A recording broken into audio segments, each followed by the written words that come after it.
ஐயப்பன் வரலாறு. அருள் பல அருள்பவர். புலியை வாகனமாகக் கொண்டவர். தவக்கோலத்தில் சபரிமலையில் அமர்ந்து அருள் பாலித்து வரும் அருட்கடல். மகிஷி என்ற அரக்கியை வதம் செய்ய அவதரித்தவர் ஐயப்பன். ஐயப்பன் வரலாறு பற்றி கூறப்படுவதாவது: கேரளாவில் பந்தள மகாராஜா குழந்தையில்லாமல் மனம் வருந்தி வந்தார். அந்த சமயத்தில் மகிஷி என்ற அரக்கி ரிஷிகளை துன்புறுத்தி வந்தாள். அவர்களுக்கு உதவ சிவனுக்கும் விஷ்ணுவுக்கும் பிறந்தவர்தான் ஐயப்பன். விஷ்ணு மோகினியாக மாற சிவனுக்கும் மோகினிக்கும், அதாவது விஷ்ணுவுக்கும் ஐயப்பன் பிறந்தார். குழந்தையாக பிறந்த ஐயப்பனை மரத்திற்கு அடியில் விட்டுவிட்டு சென்றுவிட்டனர் ஹரியும் விஷ்ணுவும். தெய்வ செயல்கள் அனைத்திற்குமே ஒரு காரணம் உண்டல்லவா? பக்திமானான பந்தள மகாராஜாவின் பிள்ளையில்லா குறையை தீர்க்கவே பரந்தாமனும் பரம்பொருளும் குழந்தையை அங்கே விட்டுச் சென்றனர். வேட்டைக்கு வந்த பந்தள மன்னன் குழந்தையின் அழுகுரல் கேட்டான். எங்கு? குழந்தை அழுகிறது என பதைபதைத்து தேடி மரத்தடியில் ஜொலிக்கும் தேஜசுடன் இருந்த குழந்தை ஐயப்பனைக் கண்டான். ஆண்டவா, என் குழந்தையில்லா குறை தீர்க்கவே இந்த குழந்தை இங்கு இருக்கிறதா என மகிழ்ந்து அந்த குழந்தையை அரண்மனை கொண்டு சென்றான். அரசியும் மிகவும் மகிழ்ச்சியடைந்தாள். இருவரும் இறைவனுக்கு நன்றி செலுத்தினர். குழந்தையைக் கண்ட அனைவரும் சொக்கிப் போனார்கள். குழந்தை தெய்வாம்சம் பொருந்திய குழந்தை எனக் கூறினர்.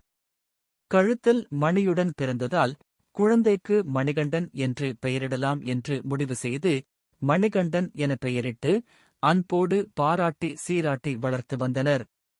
இந்நிலையில் மகாராணிக்கும் ஓர் ஆண் குழந்தை பிறந்தது. அரசனும் அரசியும் அடைந்த ஆனந்தத்திற்கு அளவில்லை. மணிகண்டன் வந்த நேரம் நமக்கும் குழந்தை பிறந்தது என ஆனந்தம் அடைந்தனர். ஆனால் எங்குமே நல்மனதை கெடுக்கும் புல்லுருவிகள் இருக்குமல்லவா?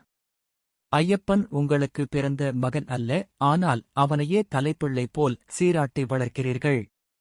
அதனால் அடுத்த மன்னனாக அவன் வரவே வாய்ப்பிருக்கிறது. உங்களுக்கு பிறந்த குழந்தையிருக்க வேறு யாரோ எப்படி அரசனாவது என அரசியின் மனதில் நஞ்சைக் கலந்தனர் சிலர். தீய போதனைகளால் அரசியும் மனம் மாறினாள். தான் வயிற்று வலியால் அவதிப்படுவதாக பொய்யுரைத்தாள். அரசவை வைத்தியரை புலிப்பால் குடித்தால் மட்டுமே தன் வயிற்று வலி தீரும் என கூற வைத்தாள். ஐயப்பன் அறிய மாட்டானா உண்மையை? தாய்க்கு புலிப்பால் கொண்டு வர காடு நோக்கி புறப்பட்டான். வழியில் அரக்கி மகிஷி ஐயப்பனை தடுத்ததாள். வில்லெடுத்தான் வில்லாதி வீரன். வதம் செய்தான் மகிஷியை. அவன் அவதார மகிமை பூர்த்தி பெற்றது.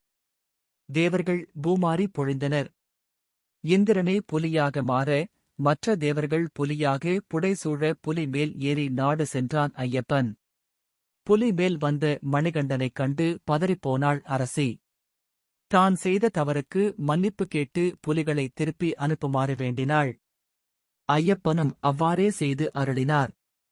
மேலும் தன் அவதார காரணம் பூர்த்தி பெற்றதால் தான் சபரிமலையில் தவமிருக்கப் போவதாகவும் தன்னை தரிசிக்க வேண்டுமானால் அங்கு வருமாறும் கூறி சபரிமலையில் 18 படிகளுக்கு மேல் தவக்கோலத்தில் அமர்ந்தார் அருள் தரும் ஐயப்பன். இன்றும் நாம் ஐயப்பனை அங்கு அந்த தவக்கோலத்தில் காணலாம்.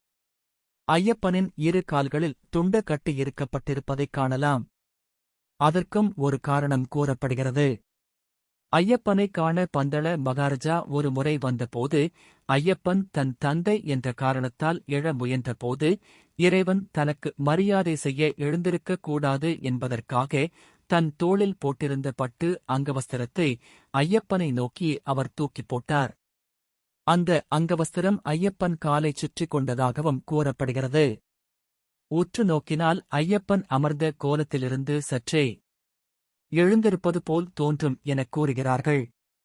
இனி கோவில் செல்லும் முறை பற்றியும் சந்நிதானம் திறந்திருக்கும் காலம் பற்றியும் அறிவோம். மற்ற கோவில்கள் போல் சபரிமலை ஐயப்பன் கோவில் வருடம் முழுவதும் திறந்திருக்கப்பட்டிருப்பதில்லை. ஒவ்வொரு மலையாள மாதத்தின் கடைசி நாள் மாலை 5 மணிக்கு கோயில் நடை திறக்கப்பட்டு மலையாள மாதத்தின் 5வது நாளன்று நடை சார்த்தப்படும். ஆண்டுதோறும் நடைபெறும் மண்டல பூஜை, மகர ஜோதி பூஜைகள் விசேஷமானவை.